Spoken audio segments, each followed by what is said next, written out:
La entrevista a la carta, en diálogo directo con los protagonistas de los hechos. Está con nosotros Ricardo Ramírez, presidente de la Comisión Nacional Anticorrupción del Guayas. Ricardo, ¿cómo está? Muy buenas tardes. Buenas tardes, Gisela. Saludos a usted y a su gran audiencia.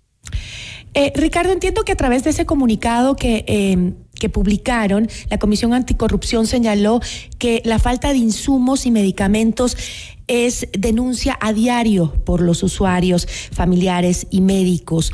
Por eso, dice el comunicado, la ministra de Salud debe renunciar para que se salven los pacientes. ¿Me puede explicar cómo ayudará la renuncia de la ministra Garzón al abastecimiento de medicamentos e insumos en los hospitales del país?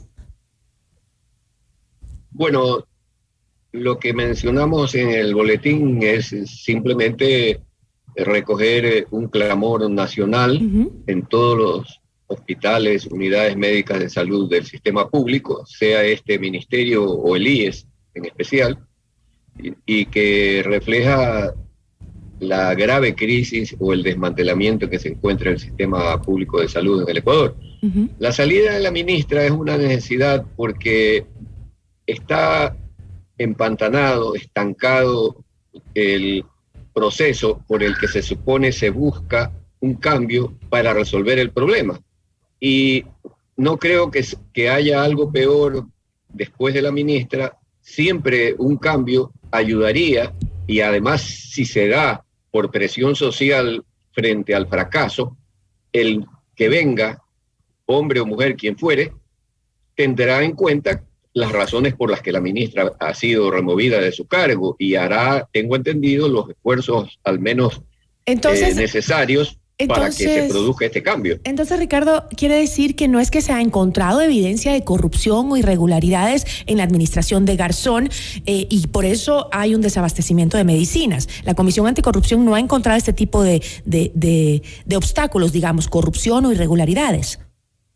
Bueno, nosotros decimos claramente lo siguiente, que no tenemos documentos firmados ni grabaciones filmadas, porque eso no es fácil obtener, pero hay evidencias que nos llevan a deducciones subjetivas, por supuesto, pero que nosotros las sostenemos.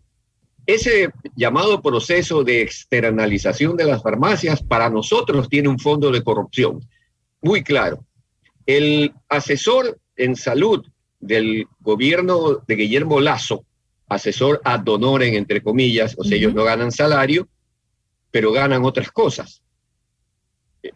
Ese asesor, que es uno de los dueños, según se conoce públicamente, de la más grande distribuidora de fármacos en el país, llamada Difare, y de cadenas de farmacias como Farmacis, Cruz Azul y otras, sería uno de los grandes beneficiarios coincidencialmente con esta externalización.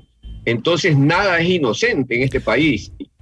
Pero lo entonces, peor que Ricardo, podemos ser es inocentes. Ok, si es que entonces hay visos de corrupción, si ustedes sospechan y por eso hacen ese pedido de destitución de la ministra de Salud, ¿por qué pedir la renuncia de la funcionaria y no presentar entonces una denuncia penal en contra de ella? Porque si usted está diciendo hay visos de corrupción claros, bueno, muestren las pruebas y que sea llevada a juicio penal. Porque la fiscal general del Estado o cualquier fiscal lo primero que nos va a decir es preséntenme documentos escritos, como le digo, y no tenemos ni documentos notarizados ni filmaciones. Tenemos los elementos que nos permiten llevar a esta conclusión y que la sostenemos y decimos que mientras no se demuestre lo contrario, estamos ante un colosal negociado. Lo que sí conocemos y es público, que en algunos hospitales aún existen partidas no utilizadas para compra de fármacos y de otros y de insumos para las unidades de salud y que no hacen las compras según la ministra porque no hay quien les provea en el país, porque producto de la guerra Rusia-Ucrania, etcétera, no hay materia prima. Nos dan una serie de explicaciones y nosotros decimos que hay una deliberada forma de desmantelar al sector público, que cada vez se diga el sector público no sirve para nada y bueno, bienvenida sea la privatización. Esta es una política neoliberal perversa donde no les importa ni la vida ni la salud de la gente, con tal de que en algún momento la gente diga, bueno, pero si la farmacia me va a dar los medicamentos, bienvenido sea, estoy de acuerdo con que se externalice, porque nadie reflexiona en la parte de fondo. Le van a comprar a las farmacias los fármacos a precio de farmacia. Las farmacias no van a dejar de ganar al vender los medicamentos al Estado o al IES.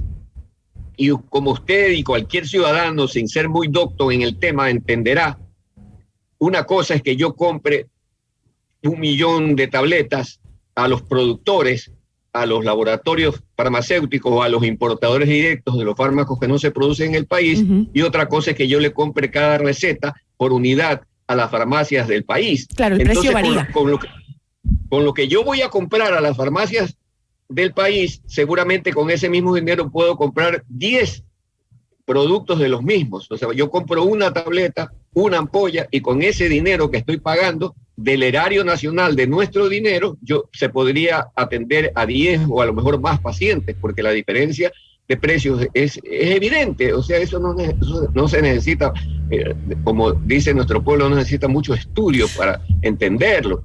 A ver, pero entiendo que la ministra ha reconocido que hay hospitales, principalmente en Guayas, en Santa Elena, en Bolívar, Los Ríos y Galápagos, que apenas tienen un 30% de abastecimiento de medicinas. Ella lo ha reconocido, incluso se ha comprometido que hasta finales de este año pues van a llegar al 85% de abastecimiento en estos hospitales, en donde ella acepta que hay un desabastecimiento del 70%.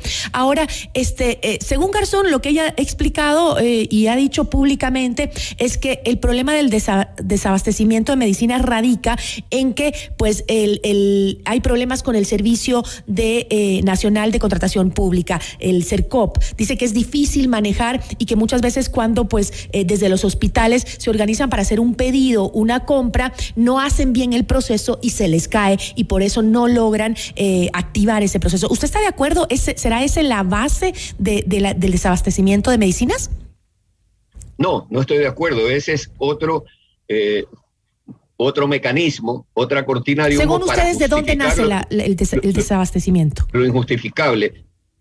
Yo le contesto con una pregunta. ¿Cómo así el señor Lasso fue capaz de emitir un decreto para externalizar la compra de fármacos, ¿no verdad?, a las farmacias, sin concurso, sin entrar al CERCOP ni nada por el estilo, saltándose todo? Y no puede emitir otro decreto autorizando para la compra directa a los productores o a los importadores de fármacos del país. ¿Por qué no se hace eso? Y a su vez, obviamente que la legislatura tiene una tarea, una deuda con el país, porque ellos están siendo culpables también, responsables, viendo lo que ocurre entre la población más pobre del Ecuador, indolentes, insensibles ante ello. No son capaces de discutir de manera urgente una medida legal, una medida administrativa, una medida en la que puedan echar abajo este tema del CERCOP. Porque el CERCOP, así como fue creado, puede ser eliminado, lo puede hacer el presidente o el organismo que lo creó, que puede ser la Asamblea. Sí, pero todo se puede deshacer y se puede normar de una manera que se agiliten las cosas. Lo que dice la ministra, que esperemos hasta fin de año, ¿cuántos ecuatorianos y ecuatorianas se van a morir? Se les van a agravar sus estados de salud porque no tienen ni insumos ni fármacos. Es muy fácil decirlo. Repito, se requiere una enorme insensibilidad social y una ceguera o una mala intención, como nosotros decimos, para sostener semejante cosa ante la opinión pública nacional y que nosotros escuchemos impávidos esta situación. Pero Ricardo, justamente el CERCOP se creó para evitar la corrupción, porque las compras directas generaban demasiada corrupción, se iba muchísimo dinero y a la final pasaba exactamente lo mismo, que la medicina no llegaba a los enfermos, que la medicina nunca llegaba al final, o sea, o se compraban medicamentos que no servían, o se compraban medicamentos que estaban en mal estado o que no tenían la misma garantía que podían tener otros, que eran genéricos, miles de problemas. Se supone que el CERCOP era para eso. Ahora usted dice, en esta urgencia podría ser bueno comprarlas directamente, pero si no hay forma de hacer ninguna de esas dos cosas, ¿hay otra alternativa para la solución de esto? Si el tema de las farmacias, de que se le dé a la receta para que vaya y compre el enfermo a las farmacias, ¿cuál sería la otra alternativa? Mire, la compra en la farmacia, porque quisiera dejar aclarado esto, es para 235 fármacos, no es para todos los fármacos. En primer lugar, allí no entran los fármacos para enfermedades catastróficas, huérfanas o raras, que son las que más demandan por parte de los adultos mayores y otras personas que viven una situación realmente desesperante.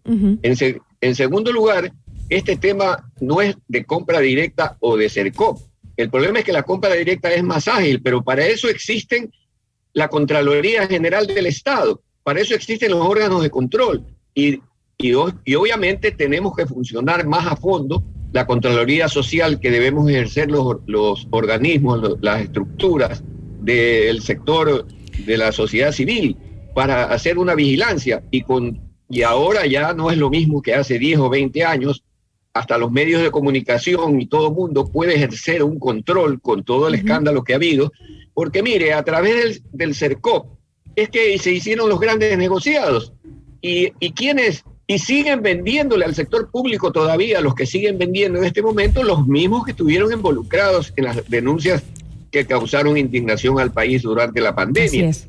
De tal manera que la compra directa con el control que establece el Estado, repito, y se supone que en la Asamblea Legislativa hay asesores, abogados, expertos, que con toda la experiencia vivida pueden corregir las fallas que hubieron, porque como dicen el adagio entre los abogados, echa la ley, echa la trampa. Bueno, pues hay que tratar de evitar que haya la trampa, que haya la posibilidad de trampear.